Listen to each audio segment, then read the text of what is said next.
पूर्णमिदं पूर्णात् पूर्णमुदच्यते पूर्णस्य पूर्णमादाय पूर्णमेवावशिष्यते। ॐ शान्ति शान्ति शान्तिः। शङ्करं शङ्कराचार्यं केशवं बादरायणं सूत्रभाष्यकृतौ वन्दे भगवन्तौ पुनः पुनः। ईश्वरो गुरुरात्मेति मूर्तिभेदविभागिने व्योमवद्व्याप्तदेहाय दक्षिणामूर्तये नमः। ॐ शान्ति शान्ति शान्तिः।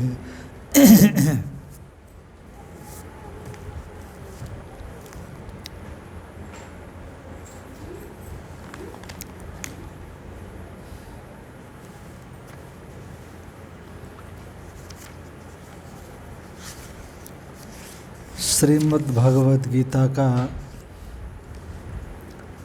18वें अध्याय पर हम लोग विचार कर रहे थे।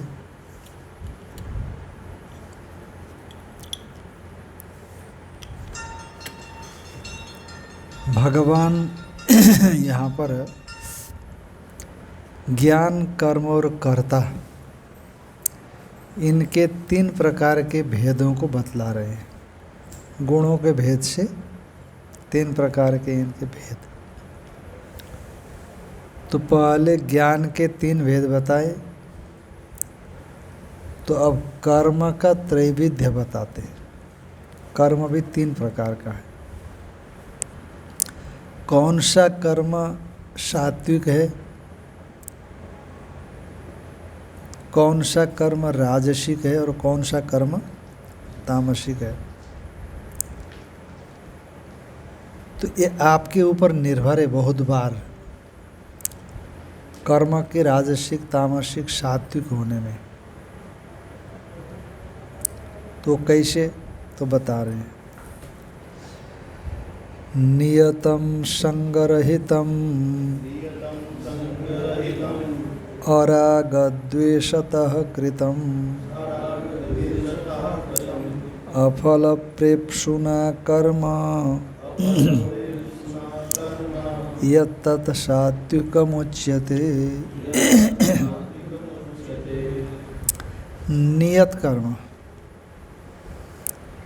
नियत कर्म का मतलब अवश्यम भावी, अवश्य करना ही चाहिए। जैसे हम लोग प्रातः उठते हैं, ब्रश करते हैं, स्नान शौचादियों से निवृत्त हो जाते हैं, चाय पीते हैं, घर में लोग रोज़ झाड़ू लगाते हैं, रोज़ भोजन बनाते हैं, रोज़ भोजन करते हैं।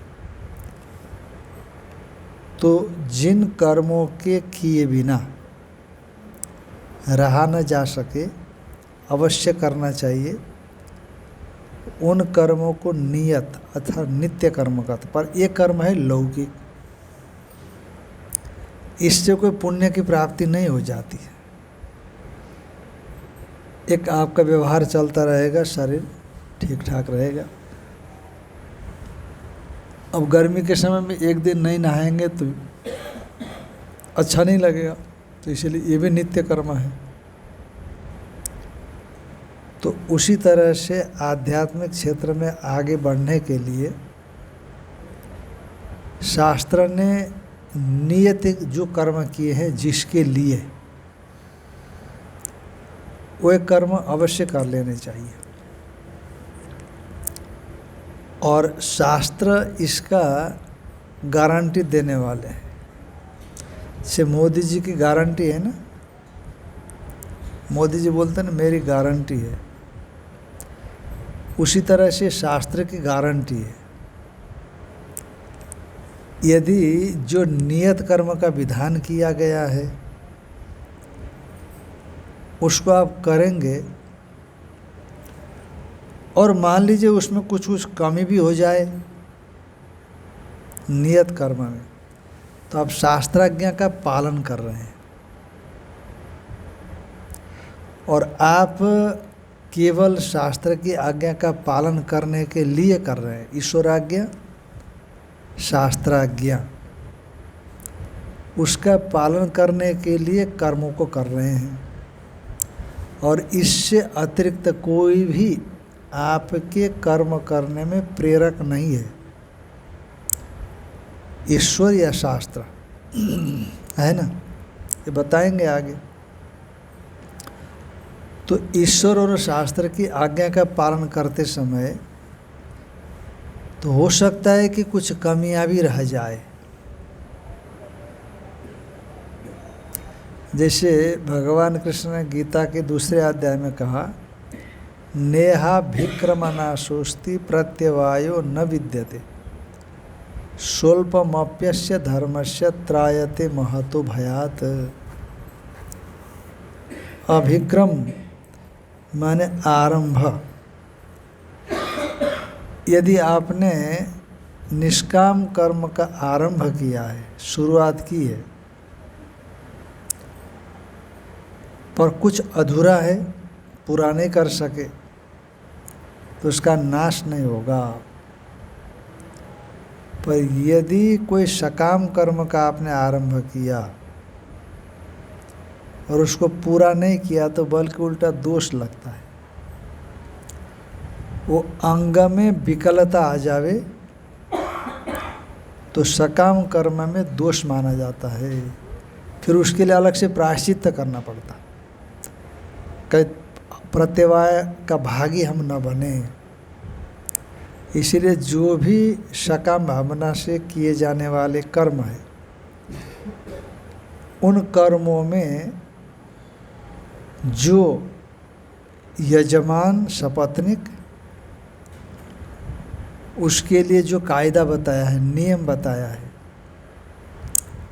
और नियम का अनुसरण करना जरूरी है। और नियम के साथ जो द्रव्यादि होते हैं उसमें उसका पालन करना जरूरी है। काल का भी पालन करना जरूरी है। उसमें कहीं कमी रह जाती है, जो पवित्रता इत्यादि होती है, वो भी करना जरूरी है, क्योंकि आप उससे कुछ चाहते हैं।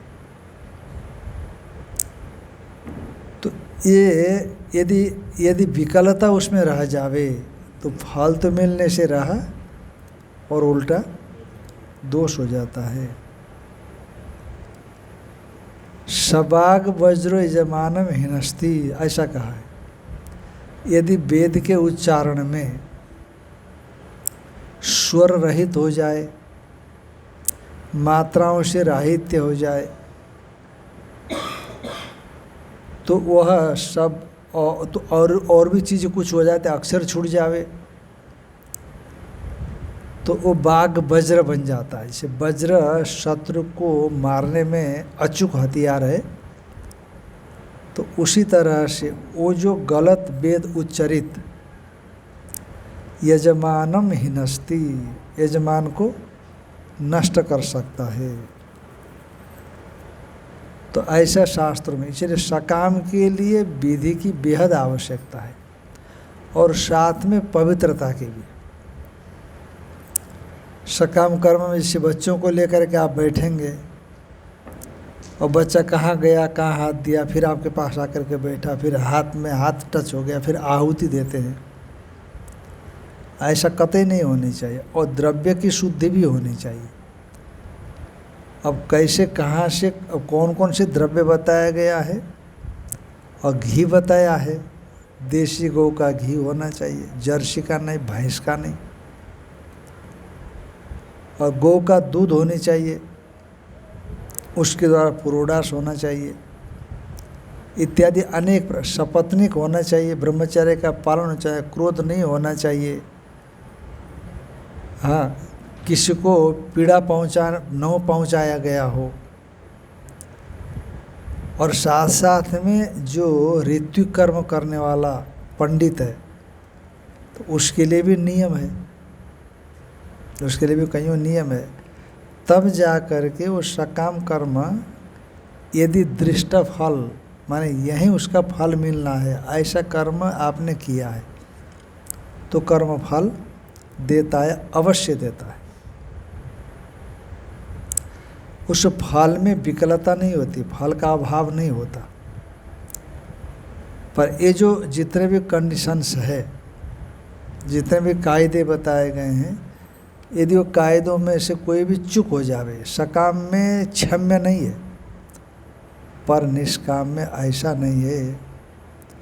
आप शास्त्र की आज्ञा और परमात्मा की आज्ञा मान करके प्रवृत्त हुए हैं, आप किसी स्वार्थ से प्रेरित होकर के प्रवृत्त नहीं हो रहे हैं,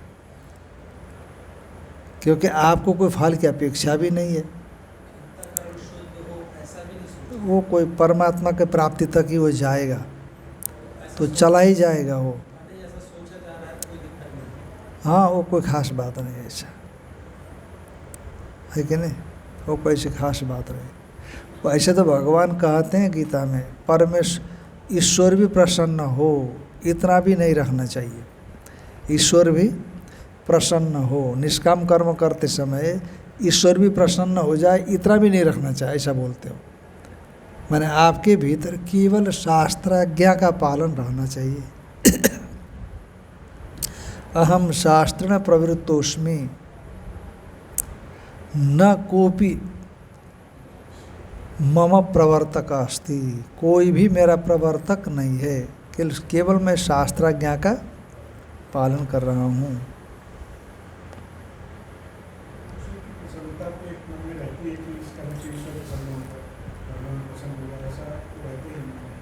ठीक है ना, कोई बात नहीं। एक कहा माने कोई दूसरी प्रकार की कामना है उसमें नहीं होनी चाहिए, कहने का आशय ये है। आप आगे आ जाओ, क्या पूछना चाहते हो?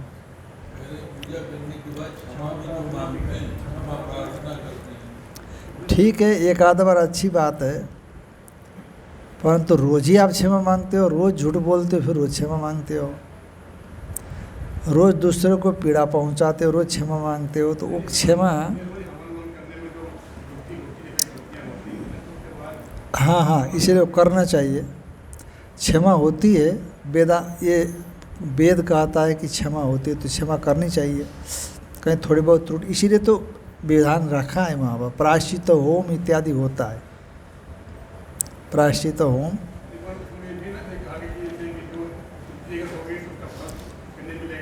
हाँ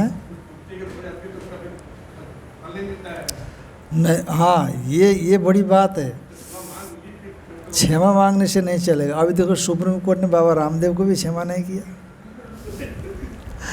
आपके लोक में ही चल रहा है। बाबा रामदेव को पहले ही सुप्रीम कोर्ट ने आदेश दिया था कि ऐसा उटपटांग प्रचार मत करो, है कि नहीं, तो उसके बाद भी करते रहे, किसी ने लगा दिया, रिट दायर कर दी कि ऐसा कर रहे हैं। अब पहले कोर्ट के भीतर में क्षमा मांगा, नहीं माना, फिर लिखित में हलफनामा दिया, फिर भी कोर्ट ने नहीं माना, तो अब हुजूर हम क्या करें? तो क्या सार्वजनिक माफ़ी मांगी आप, शायद सार्वजनिक माफ़ी मांग चुके, कोई बता रहा था मेरे को, है ना। तो इतने पापड़ बेलने पड़ेगी नहीं लोक में भी। तो इसीलिए हमें ये कोशिश यही करनी है कि कोई गलती ना हो। यदि गलती होगी तो शास्त्र में विधान किया है, पर यहाँ तो गलती पर गलती होती रहती है ना। इसीलिए जैसे अब कर्मकांड करना है तो अभी धोती कुर्ता में जाओ, धुले हुए धोती कुर्ता में जा कर के बैठो, पहने हुए वस्त्र नहीं होने चाहिए, शौच में गए हुए वस्त्र नहीं होने चाहिए, ये तमाम जनेऊ चोटी भी होनी चाहिए, और जनेऊ चोटी के साथ गायत्री का विधान भी आपके अंदर हो। भाई जब आप कोई ऑपरेशन करने जाते हो तो मेडिकल साइंस का अनुसरण करना पड़ेगा कि नहीं। ऑपरेशन के लिए जाते हो, जैसे आयुर्वेदिक दवाइयाँ चलती है तो कितने परहेज रखने पड़ते हैं कि नहीं।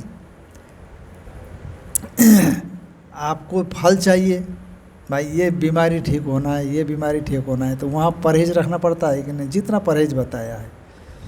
होम्योपैथिक लेते तो ऐसे सुगंधित, तेज़ सुगंधित वाला चीज़ मत खाओ, भोजन से 20 मिनट पहले खाओ, फिर भोजन के 20-25 मिनट के बाद खाओ। ये जो कायदे होते हैं कि नहीं, ये कायदों का लोक में भी पालन किया जाता है, ऐसा नहीं कि वहाँ पालन नहीं किया जाता। उसी तरह से शास्त्रों में भी इनका पालन होता है। और फिर दूसरी बात क्या होती है कि जो शास्त्र को जानता है, जान करके करता है, या जो जानता है वो जानने वाला बताता है आप। तो इसीलिए शास्त्र सकाम भावना से जो आप करते हो तो उसमें पूरा का पूरा विधि विधान चाहता है। एक बार गलती है, दोबारा गलती है, चलो एक बार नहीं मिला कोई बात नहीं, पर आप सावधान होंगे तो दोबारा गलती क्यों होगी भाई, है कि नहीं? आप सावधान हो जाओ। आचार विचार का कथन करने वाले शास्त्रों का अनुसरण करो जो मांगा जाता है। तो इसीलिए ये बातें कही जाती। भगवान जिसके पास जनाई छोटी नहीं है, तीन संस्कार नहीं हुआ, आजकल लगभग 95% ऐसे लोग हैं, वो लोग अनुष्ठान करवाते हैं, पूजा करवाते हैं, क्या उनको फल मिलेगा? करवाते हैं मतलब करवाने वाले के पास तो होगा। के द्वारा करवाते हैं। नहीं वो है ना, वो लोग पंडित रखते होंगे, पास होगा, यजमान के पास नहीं होगा तो यजमान के पास भी होना चाहिए। वैदिक कर्म का यदि संपादन करते हैं तो ये होना चाहिए। इसीलिए तो सकाम भावना से हम कर्म करते हैं, तो उनका अपेक्षित फल हमको क्यों नहीं मिलता? विधि पूरा नहीं होती, विधि पूरी होना जरूरी है। और साथ साथ में अन्य पवित्रता भी आपके अंदर में होनी चाहिए। जो विधि, मैं बार बार कहता हूँ ना, विधि निषेध का कथन करने वाले शास्त्रों का पालन करते हैं तो कर्म आपको फल देता है, जो दृष्ट फलक कर्म है। स्वर्ग फलक जो कर्म है तो स्मार्त कर्म होगा। अब जैसे स्मार्त कर्म में गौओं को आप कुछ घास देते हैं, गौओं की सेवा करते हैं, किसी को भंडारा देते हैं, और किसी गरीब कन्या की शादी कर देते हैं, किसी गरीब छात्र को एक फीस की व्यवस्था करवा देते हैं, तो इसमें बहुत ज़्यादा विधि विधान की आवश्यकता नहीं होती। ये स्मार्त कोटि में आते हैं, कहीं जो है पूर्त दत्त कोटि में आते हैं। परंतु जिसके लिए जो विधान शास्त्र करता है तो उसके लिए वो विधान पूर्वक कर्म संपादन करता है, तो उसको सद्य तुरंत तोरा फल मिल जाता है, तुरंत फल हो सकता है। ये बात शास्त्र का कथन है। और यदि ऐसा नहीं करते हैं तो फिर आपको फल मिलने में दिक्कत आ जाती है, रुकावटें आ गई। अब जैसे कहा डॉक्टर ने दवाई दे करके कि आप जो है खटाई नहीं खाना, और दवाई भी खा रहे हो और खटाई भी खा रहे हो, फर्क पड़ेगा कि नहीं? जैसे आयुर्वेद में अनुपान बताया है, आयुर्वेदिक डॉक्टर बुखार हो तो नहाने को मना करते हैं, और साथ साथ में दवाई में अनुपान बताते हैं किसके साथ लेना। कोई मलाई के साथ लेने का भी होता है, कोई शहद के साथ लेने का होता है, कोई सामान्य दूध के साथ भी लेने का रहता है, और कहीं कहीं गन्ने के रस के साथ लेने का, मतलब अनेक प्रकार के अनुपान है। तो क्योंकि रिसर्च में ये पाया गया होगा कि ये दवाई इस अनुपान के साथ लेते हैं तो विशेष करके रासायनिक प्रतिक्रिया होती होगी तो फलदायी होता है, और आपने अब वो अनुपान चेंज कर दिया तो ये आपकी जिम्मेदारी हो गई फिर। तो उसी तरह से आचार विचार उस कर्म का अनुपान है, ये नियम कायदे उस कर्म के अनुपान है। झूठ नहीं बोलना, सच बोलना, दूसरों को पीड़ा नहीं पहुंचाना, उतने अनुष्ठान काल में आपको क्रोध नहीं करना, है चोरी नहीं करना, भ्रष्टाचार जारी नहीं करना, ये वो आपके लिए विशेष करके अनुपान है। यदि अनुपान का पालन नहीं करते हैं तो वो जो दवाई है वो दवाई सही ढंग से काम नहीं कर पाती। तो ये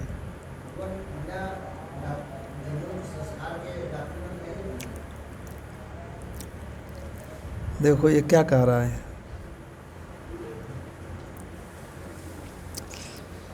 भगवान शंकराचार्य जी महाराज ब्रह्मसूत्र में एक जगह लिखते हैं कि वेदाध्ययनार्थत्वात् उपनयन संस्कारस्य, उपनयन संस्कार वेद के अध्ययन के लिए है। वेदाध्ययन अधिकृत का अधिकार है। जैसे जिस व्यक्ति ने बीएससी किया हुआ है ना, वही व्यक्ति एमएससी कर सकता है। ऐसे ही है, जिसने बीएससी पास किया वही व्यक्ति एमएससी कर सकता है। यदि बीएससी ना हो तो एमएससी कर सकता है? नहीं कर सकता। उसमें भी आपने 12वीं में यदि साइंस लिया हो तब आप बीएससी कर सकते हो। यदि 12वीं में आपने साइंस नहीं लिया तो बीएससी कर सकते हो क्या? नहीं कर सकते हो। जिसने 12वीं में साइंस लिया, ऐसा अधिकार जिसने पाया, उसी को एमएससी करने का अधिकार होता है। उसी तरह से शास्त्र तो यही कहता है, जिसने जनेऊ संस्कार किया है उसी को वेदाध्ययन का अधिकार है। और वेदों पर, उपनिषदों पर जो विचार करने वाले लोग हैं, मीमांसक लोग या मीमांसा दर्शन, और उपनिषदों पर वेदांत दर्शन, इससे बढ़कर के कोई नहीं है। यदि व्यवहारिक दृष्टि से देखेंगे तो ये चीज़ अलग हो जाती है, फिर शास्त्रीय दृष्टि नहीं रही। शास्त्रीय दृष्टि से देखते हैं तो जनेऊ संस्कार के अनंतरी वेदाध्ययन का अधिकार माना गया है। इसलिए शंकराचार्य जी कहते हैं कि वेदाध्ययनार्थत्वात् उपनयन संस्कारस्य, वेद के अध्ययन करने के लिए ही उपनयन संस्कार है। 11वीं में जाने के लिए ही 10वीं पास करना जरूरी है। यही है ना। जैसे यहाँ 11वीं में जाने वाला, इंटर में जाने वालों को 10वीं पास करना आवश्यक है, उसी तरह से वहाँ पर भी उपनयन संस्कार आवश्यक है वेद का अध्ययन करने वालों के लिए। इसीलिए हम कहीं कहीं पर कह देते हैं, आज भी कह रहा हूँ, ये तो प्रचार होगा ही। मैं बच्चों को जब देखता हूँ, अपने जुड़े हुए बच्चों को, तो फिर माता से कहता हूँ कि आप ये मंत्र संस्कृत का पढ़ा रही है, तो इसका अर्थ बच्चा कुछ नहीं समझता। समझता है क्या? तो इस बच्चे को हिंदी अनुवाद कराओ, सुनाओ। तो हिंदी अनुवाद में गायत्री मंत्र ही क्यों ना हो, तो उसका भाव उसके समझ में आएगा, तो वो मन के साथ जुड़ेगा भी, है कि नहीं? तीनों लोकों में विस्तार को प्राप्त किया हुआ परमात्मा का जो अत्यंत स्वप्रकाश तेज है, हाँ, जिनका सभी लोग बड़े सम्मान के साथ वर्ण करते हैं, स्वीकार करते हैं, उस तेज का हम ध्यान करते हैं।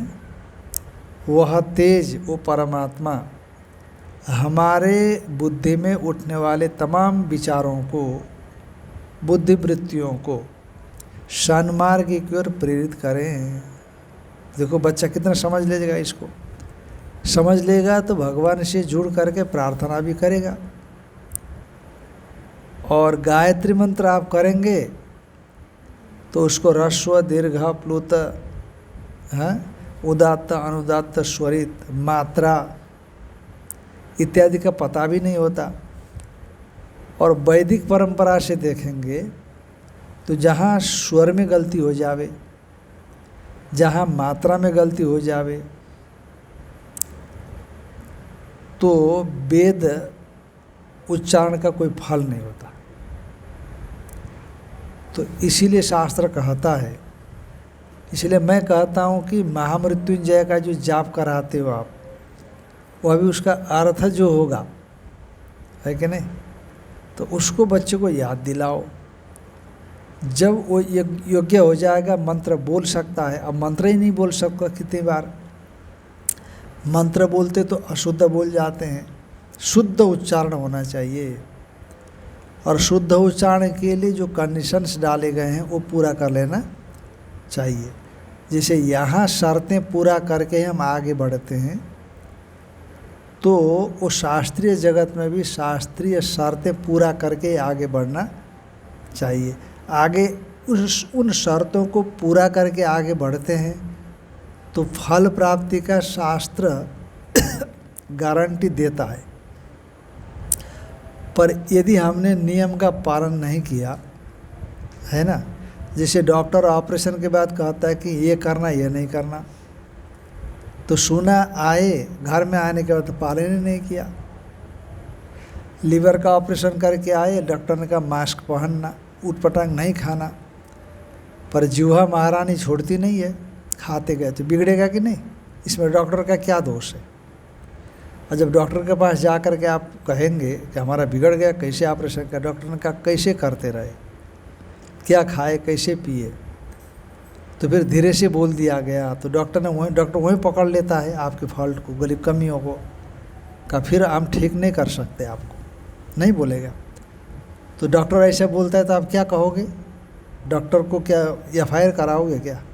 गलती तो हमारे अंदर में है। डॉक्टर ने पहले कह दिया कि ऐसा करने पर ही आप चंगे हो सकते हैं। तो वही बात शास्त्र के विषय में समझ लेना चाहिए। वेद और वेदानुकूल जो स्मृतियाँ हैं, पुराण है, वो भी शास्त्र कोटि में आते हैं इस प्रकार से। तो कहा नियत कर्म, शास्त्र ने जो विधान किया हम लोगों को, वो नियत कर्म को कर लेना चाहिए। और नियत कर्म में फल नहीं रहता, जो नित्य कर्म विधान किया उसमें फल की बात नहीं होती है। इसीलिए कदाचित कुछ अंग विकल भी हो जाए तब भी वो नित्य कर्म फल देता है, चित्त शुद्ध करने में हेतु बन जाता है।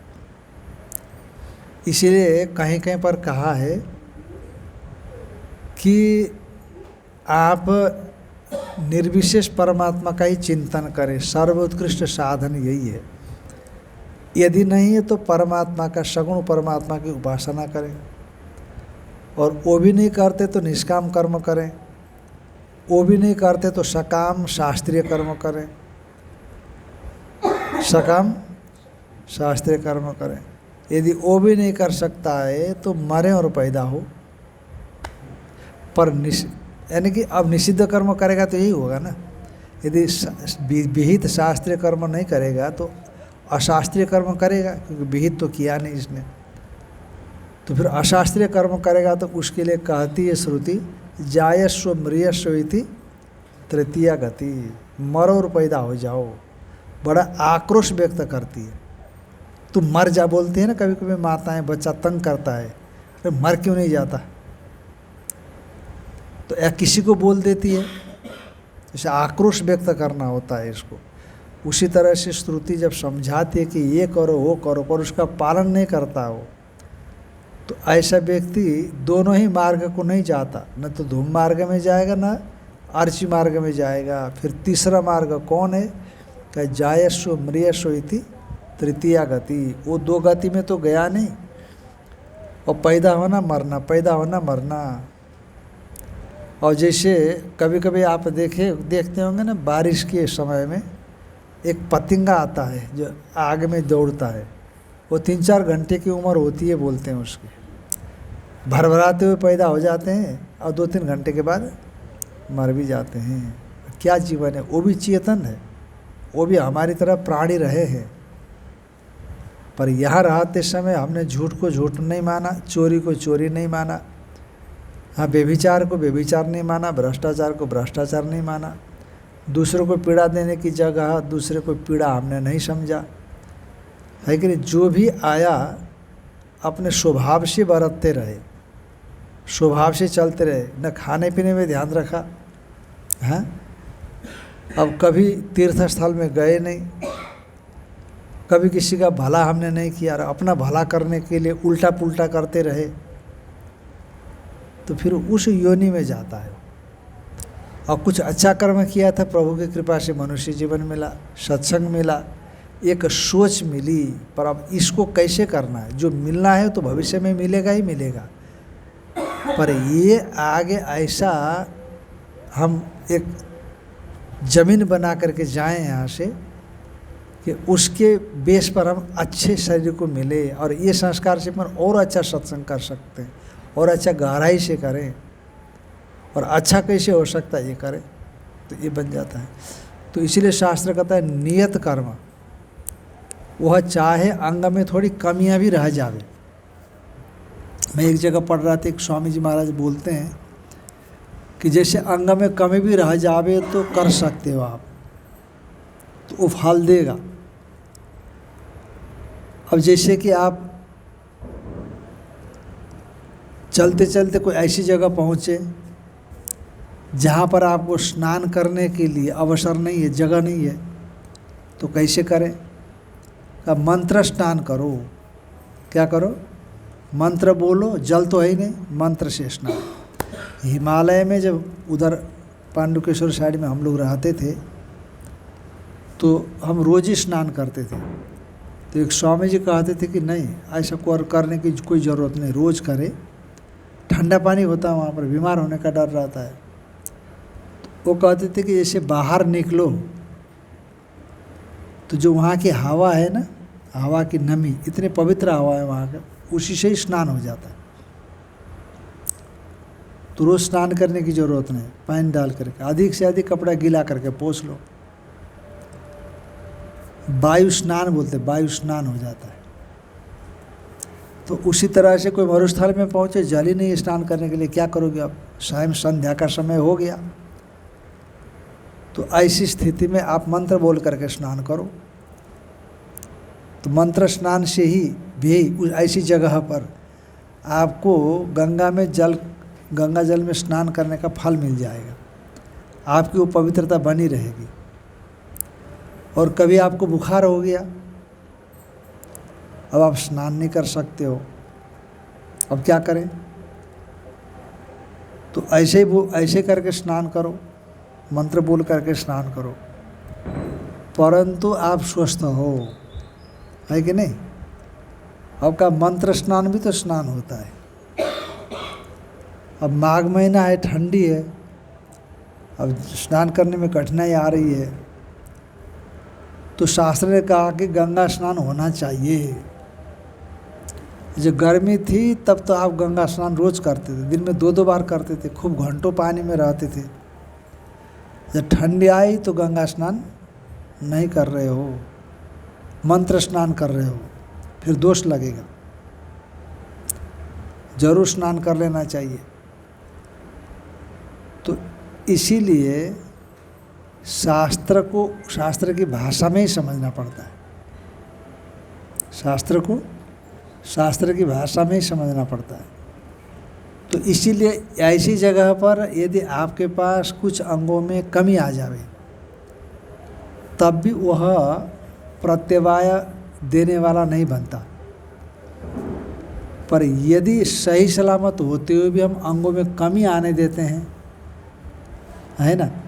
अब मान लीजिए बुखार हो गया और तो सभी काम आप कर रहे हैं, पर संध्या बंदन, अग्निहोत्र, स्नान, ये जो नित्य कर्म है, ये नित्य कर्म करने से हम बचे, क्योंकि भैया बुखार है कि नहीं? तब वहाँ दोष आ जाता है, क्योंकि ये कहीं ना कहीं चतुराई आ रही है ना। ये शास्त्र की भाषा में, शास्त्र की बातों पर चातुर्य ना आवे। अब वहाँ कोई आप चतुराई थोड़ी कर रहे हैं, साधने उपलब्ध नहीं है। मरुस्थल में जा गए आप, साधने उपलब्ध नहीं है आपके पास। तो इसीलिए कहा नियतम नित्यम कर्म, और संग रहितम, और आसक्ति से रहित वो कर्म होना चाहिए। वो कर्म का जो फल है या कर्म है, क्योंकि कर्म के विषय में चर्चा हो रही है ना, तो आसक्ति से रहित तो कर्म होना चाहिए। कर्म के प्रति हमारी कोई आसक्ति न हो। कर्मों के प्रति आसक्ति क्या है? जैसे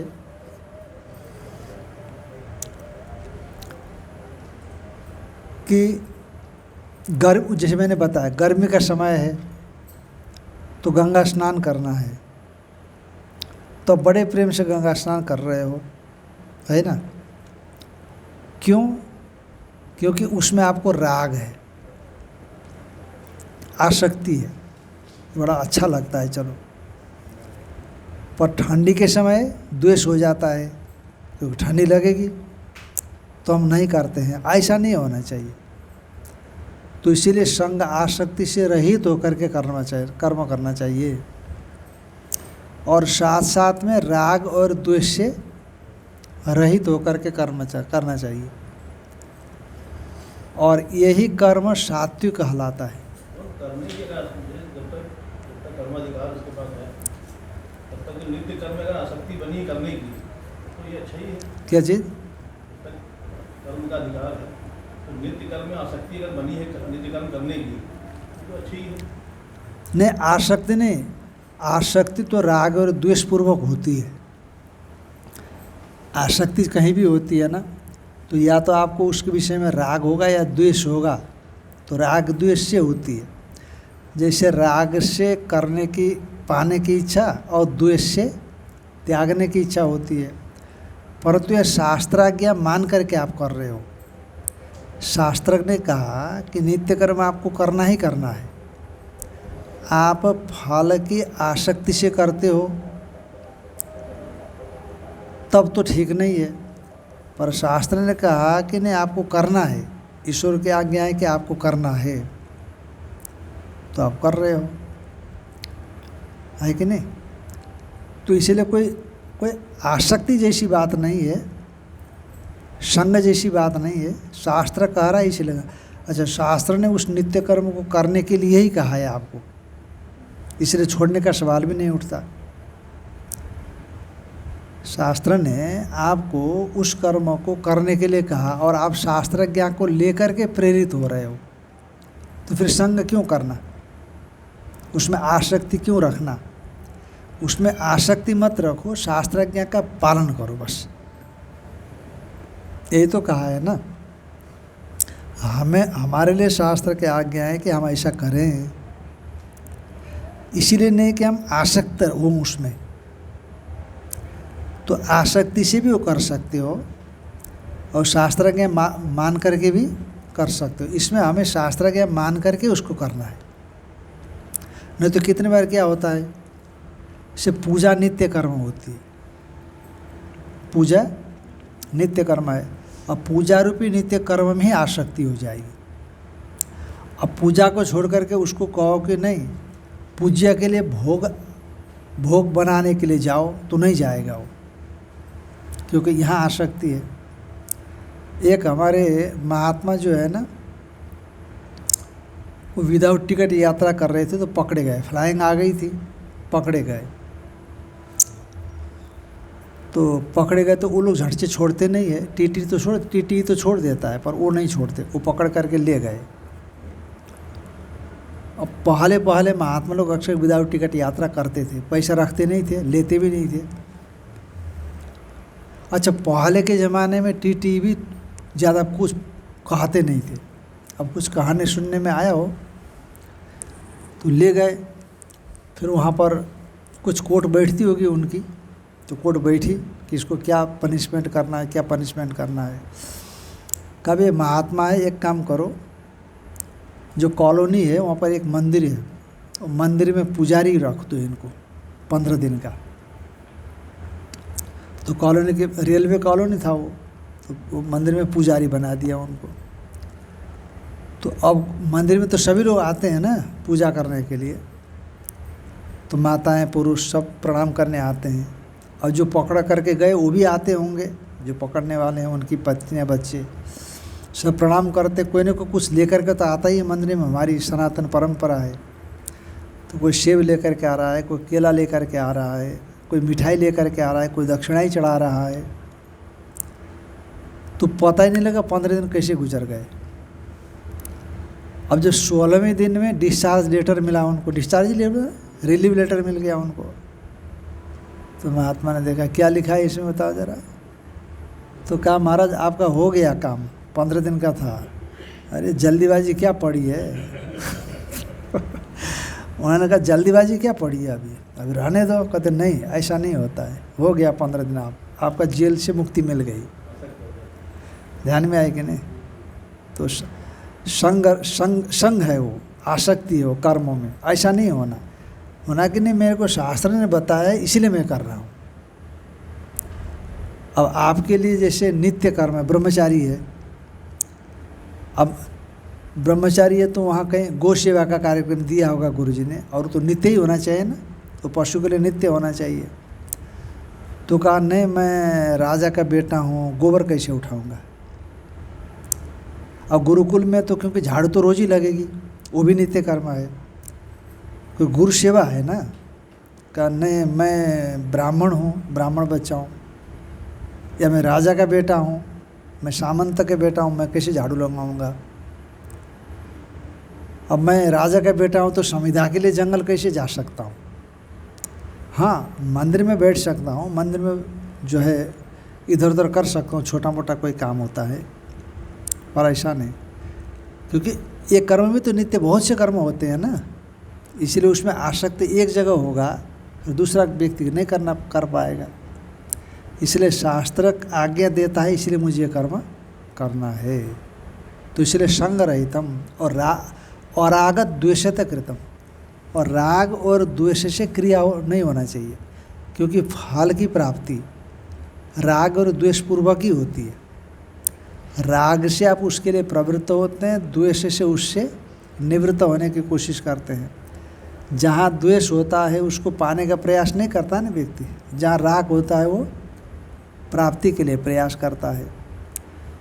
पर वहाँ जहाँ आपको राग द्वेष होगा, यदि वो कर्तव्य भी होगा, तो राग द्वेष होने पर आप उस कर्तव्य को निभाना पसंद नहीं करेंगे।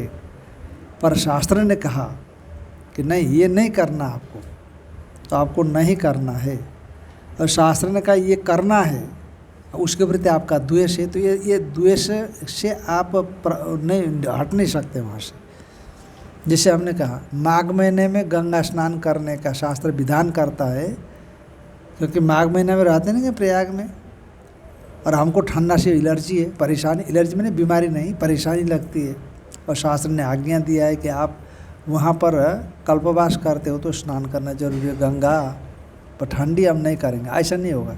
शास्त्राज्ञा है, कल्पवास करने वालों को गंगा संगम स्नान करना जरूरी है, तो उसका पालन करना ही पड़ेगा। तो इसलिए कोई भी कार्य जो हमारा होता है शास्त्र को प्रधान मान करके होना चाहिए, राग द्वेष इत्यादि को लेकर के होना।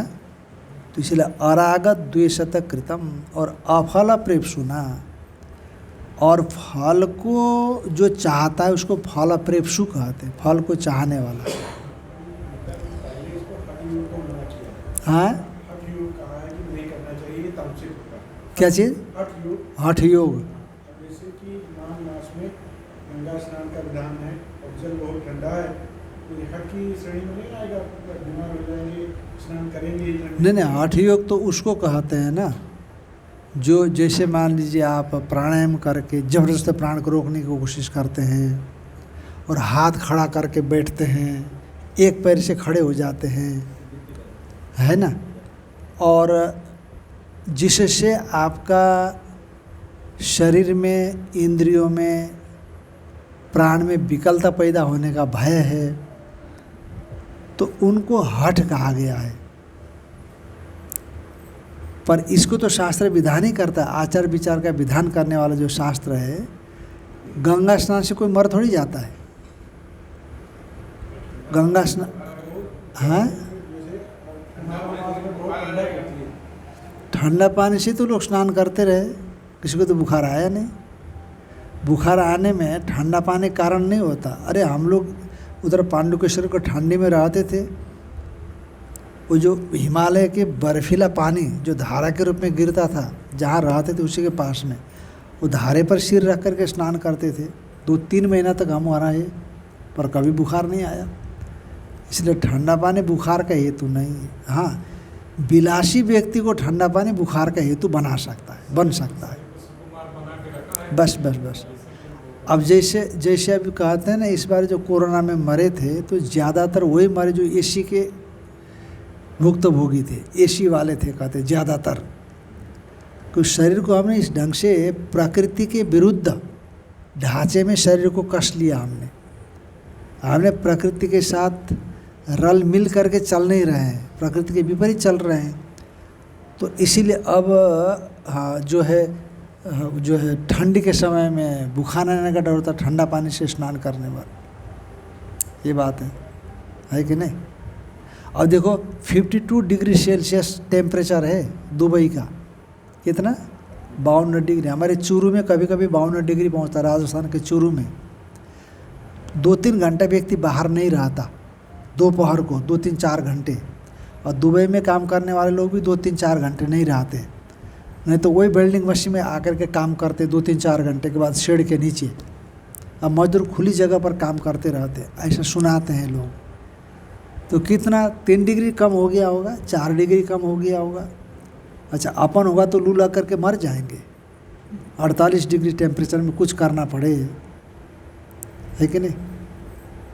तो शरीर को हमने बिगाड़ा, प्रकृति के साथ हमने तालमेल बनाना बंद कर दिया, इसीलिए स्थिति पैदा हो गई। नहीं तो गर्म पानी से तो पहले बहुत लोग कम स्नान करते थे, एसी कहाँ हुआ करते थे, बता कूलर नहीं हुआ करते थे। और हमारे ओंकारेश्वर में जब महाराज जी 62-64 में आए, न कोई आश्रम था, न कोई बिजली थी, न कोई एक सिंगल पंखा भी था। अभी भी हम लोग वहाँ पर जून महीने में पंखे में रहते, पंखे में। वहाँ तो उस समय पंखा भी नहीं था। ऐसा देखा है आपने, ऐसा ऐसा हिलाने वाला, वही चलते थे कि नहीं पहले। कभी कभी तो वो भी इधर उधर हो जाते तो वो भी नहीं मिलते थे। हाँ, तो इसीलिए कोई ठंडा पानी से बुखार होता है, लाला जी ये भ्रम छोड़ दो आप, है कि नहीं।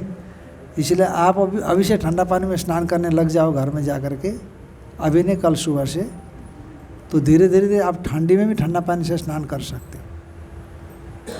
ऐसा कुछ नहीं है, पर अभ्यास होना चाहिए, बस इतना ही है। दिक्कत होगी क्योंकि हमने अपने स्वभाव को बिगाड़ा है ना, ऐसा नहीं होगा। तो ये बात है। अच्छा, और अफल प्रेप्सुना कर्म, जो फलम जो चाहता है, फल को जो चाहता है, फल प्रेप्सु कहा जाता है। पर ये फल को न चाहने वाले के द्वारा किया हुआ जो कर्म है, कर्म तो करता पर फल नहीं चाहता, फल की इच्छा ही नहीं उसके अंदर में। फल प्रेप्सा, फल की इच्छा वाला, उसको फल प्रेप्सु बोलते हैं। पर प्रेप्सा माने इच्छा, फल की इच्छा यदि हो, फल की यदि इच्छा हो तो उसको फल जरूर मिलेगा। कर्म करेगा ना, कर्म करने वाला ही फल चाह रहा है। जो शहद निकालेगा हाथ चाटेगा बोलते हैं, हाँ, जो शहद कढ़ेगा वो हाथ चाटेगा। कर्म करने वाला ही फल की अभिलाषा रखता है। और यदि मैंने किया ही नहीं तो मैं क्या फल की अभिलाषा रखूँगा।